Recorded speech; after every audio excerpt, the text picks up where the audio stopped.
안녕하세요, 잔머리 대망입니다. 오늘은 슬라이드 쇼를 실행했을 때의 단축키에 대해서 아주 간단하게 알아보도록 하겠습니다. 파워포인트는 아무래도 발표를 위한 자료고, 이 발표를 할 때는 대부분 슬라이드 쇼 형태로 발표를 하기 때문에 이 단축키는 아마도 대부분의 사람들이 다 알고 있을 거라고 생각이 되는데, 그래도 좀 몇 가지 아주 단순한 팁이 좀 추가로 더 있을 수 있을 것 같아서 그걸 간단히 소개를 할까 합니다. 우리가 보통 파워포인트에서 자료를 만들고 슬라이드 쇼를 할 때는 F5를 누르면 이제 슬라이드 쇼로 실행이 됩니다. 근데 이 F5는 항상 첫 번째 슬라이드를 슬라이드 쇼로 띄워주기 때문에 원하는 페이지부터 띄우고 싶을 때는 Shift F5를 누르면 해당 슬라이드부터 슬라이드 쇼를 시작하게 됩니다.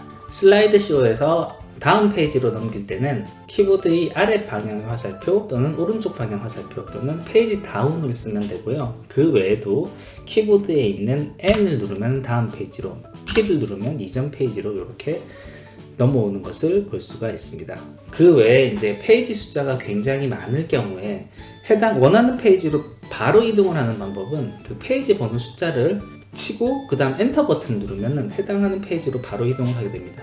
지금 현재 이 슬라이드는 이제 3장으로 되어 있는데 첫 번째 슬라이드에 있더라도 숫자 3을 누르고 엔터를 누르면 바로 세 번째 페이지로 이렇게 넘어가는 것을 볼 수가 있습니다. 이렇게 슬라이드 숫자가 그렇게 많지 않을 때는 이와 같은 기능은 큰 효과를 발휘하기는 좀 힘든데, 실제로 뭐 100장, 200장 넘어가는 슬라이드에서 내가 원하는 페이지로 바로바로 넘어갈 때는 해당 페이지 번호 10페이지일 경우는 1, 0을 치고 난 다음에 엔터 이런 식으로 치면은 원하는 페이지로 바로바로 넘어갈 수가 있습니다. 이것 이외에도 현재 슬라이드 화면을 그 백지 상태로 보이게 할 수가 있는데요. 이 크게 두 가지 형태가 있습니다. 전체를 완전히 하얀색으로 띄우는 경우가 있고요. 이렇게 W 버튼을 누르면 어떤 화면에서든 전체 화면을 하얀색으로 채워버리는 이런 형태로 띄우게 됩니다. 다시 한 번 더 W 키를 누르거나 ES 키를 누르면 원래 화면으로 돌아오고요. 반대로 B를 누르게 되면은 이때는 화면이 흰색이 아닌 검은색으로 이렇게 바로 띄워지는 것을 볼 수가 있습니다. 마찬가지로 ESC를 누르거나 B 버튼 한 번 더 누르면 원래 상태로 돌아옵니다. 그 외에도 또 이제 몇 가지 더 기능이 있는데요.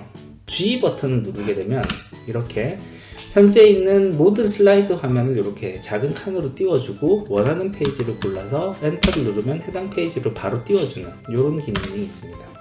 그 외에 이제 최신 파워포인트부터 제공되는 기능으로 보이는데 J를 누르면 자막을 사용하는 기능이 적용됩니다. 이렇게 J를 누르면 이런 식으로 화면이 조금 작아지면서 아래쪽에 자막을 입력할 수 있는 내용이 나오는데, 내가 말하는 내용을 마이크로 인식을 해서 요 아래에 정해진 언어로 표시를 해주게 됩니다. 지금 제가 얘기하는 내용도 요 아래 파워포인트에서 자동으로 자막으로 만들어주고 있는 화면입니다. 이와 같은 자막의 설정은 슬라이드 쇼에 있는 요 맨 오른쪽에 있는 서브타이틀 세팅, 자막 설정에서 이제 설정을 할 수가 있는데요. 내가 지금 말하는 언어가 어떤 언어이며 그것을 어떤 언어로 표시를 해줄 것인가를 이런 식으로 바로 고를 수가 있습니다. 지금 현재는 한국어로 얘기를 하는 거를 영어로 바로 자막을 처리하게끔 이렇게 만들어 뒀기 때문에 아까 전에 봤었던 것처럼 요 슬라이드 쇼에서 J를 눌러서 자막 설정을 했을 때는 내가 말하는 한국어를 인식을 해서 영어 자막으로 바꿔주는 이와 같은 동작을 자동으로 하게 된 것입니다.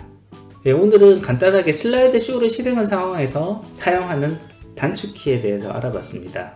어떻게 보면 너무 좀 기본적인 걸 수도 있는데요. 맨 마지막에 잠깐 언급드렸던 그 전체 슬라이드를 모아서 보는 것이라든지 자막과 같은 기능은 최근에 좀 추가된 기능인지 아니면 제가 예전에 몰랐는데 이번에 저도 준비를 하면서 알게 된 기능인지 모르겠지만, 그래도 알면은 좀 유용하게 쓸 수 있는 기능이 아닐까라는 생각을 해봅니다. 예, 오늘 준비한 것은 여기까지입니다. 끝까지 들어주셔서 감사합니다.